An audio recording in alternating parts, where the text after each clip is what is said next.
स्वागत है आपका जी अकेडमी के डेली करंट अफेयर में। इस करंट अफेयर की पीडीएफ लिंक आपको डिस्क्रिप्शन बॉक्स में नीचे मिल जाएगी। आज है तारीख 10 जून, तो चलिए स्टार्ट करते हैं। Question number 1।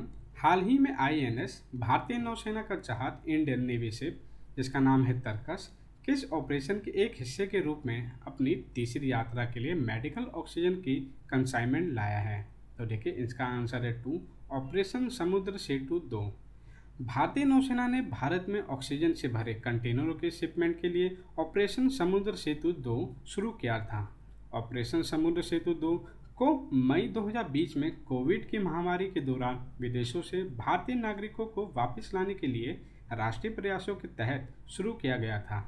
इसे वंदे मातरम मिशन के साथ लॉन्च किया गया था। Vande Mataram mission corona virus प्रेरित यात्रीय प्रतिबंधों के बीच विदेशों में फंसे भारतीय नागरिकों को वापस लाने के लिए वंदे मातरम मिशन सबसे बड़ा अभ्यास मिशन था। समझते हैं क्वेश्चन नंबर 2। हाल ही में ऊर्जा मंत्रालय ऊर्जा खपत को कम करने के लिए bureau of energy efficiency BEE द्वारा शुरू की गई एक पुरानी योजना किसके रूप में CO2 के एमिशन को कम करने के उपाय को लागू कर रहा है? इसका आंसर है 2, प्रदर्शन, उपलब्धि और व्यापार। इंग्लिश में बुक कहेंगे perform, achieve and trade PAT. समझिए, ऊर्जा मंत्रालय उद्योगों उपकरणों का उपयोग करके पर्यावरण में CO2 के एमिशन के स्तर को कम करने के उद्देश्य से ऊर्जा बचाने का उपाय को लागू कर रहा है। इस संबंध में perform, achieve and trade PAT योजना बड़े उद्योगों के लिए एक महत्वपूर्ण काम आएगा। क्वेश्चन नंबर 3 देखते हैं। स्वच्छ भारत मिशन ग्रामीण के तहत जल शक्ति मंत्रालय ठोस और तरल अपशिष्ट प्रबंधन प्राप्त करने के लिए लगभग कितने रुपयों का निवेश करता है, जो 2021 से 2022 में 2 लाख से अधिक गांव का समर्थन करता है? तो देखिए, इसका आंसर है 1, 40,700 करोड़ रुपए।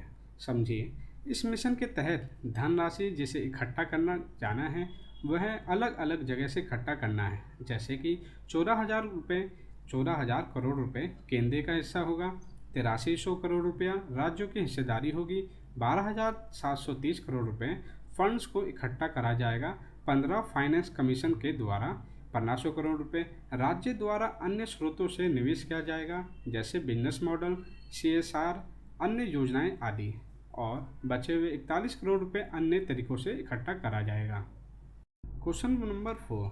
लाइन एट होम एक प्रस्तावित क्रियम द्वीप, जिसको आर्टिफिशियल आइलैंड बोला जाता है, का निर्माण किस देश में किया जाना है? तो इसका आंसर है 4, डेनमार्क। समझिए, डेनमार्क सरकार ने लैंड एट होम नाम का एक आर्टिफिशियल विशाल जायंट द्वीप के निर्माण के लिए मंजूरी दे दी है।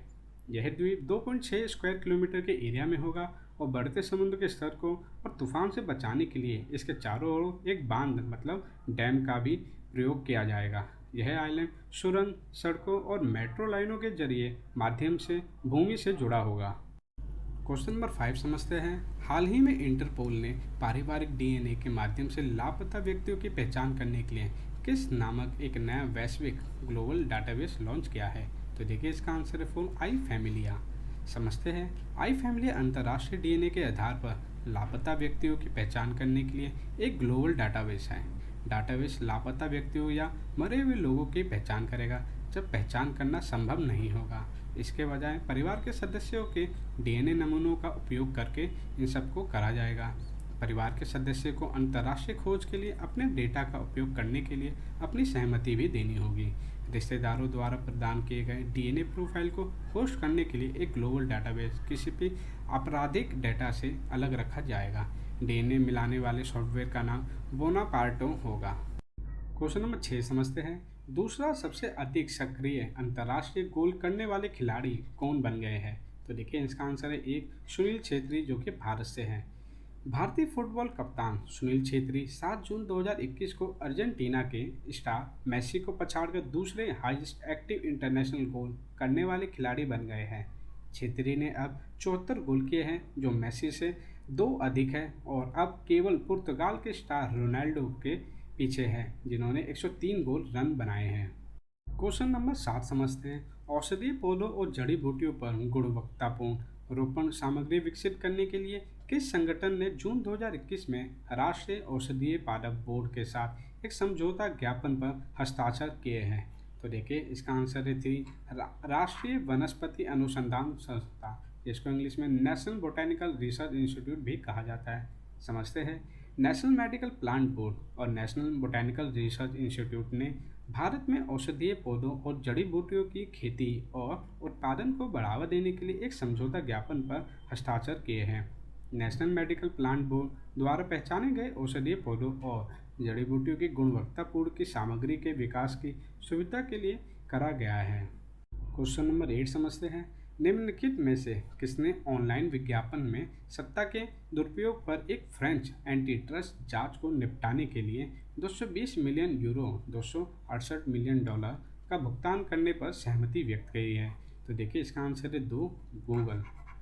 गूगल एक ऑनलाइन विज्ञापन में सत्ता के दुरुपयोग पर एक फ्रांसीसी अविश्वास जांच को निपटाने के लिए 220 मिलियन यूरो का भुगतान करने के लिए सहमति जताई है।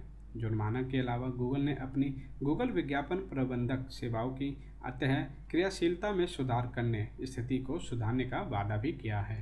क्वेश्चन नंबर 9 समझते हैं। जून 2021 में जारी नवीनतम अंतर्राष्ट्रीय हॉकी महासंघ विश्व रैंकिंग मतलब वर्ल्ड रैंकिंग में भारतीय पुरुष हॉकी टीम की रैंक क्या है?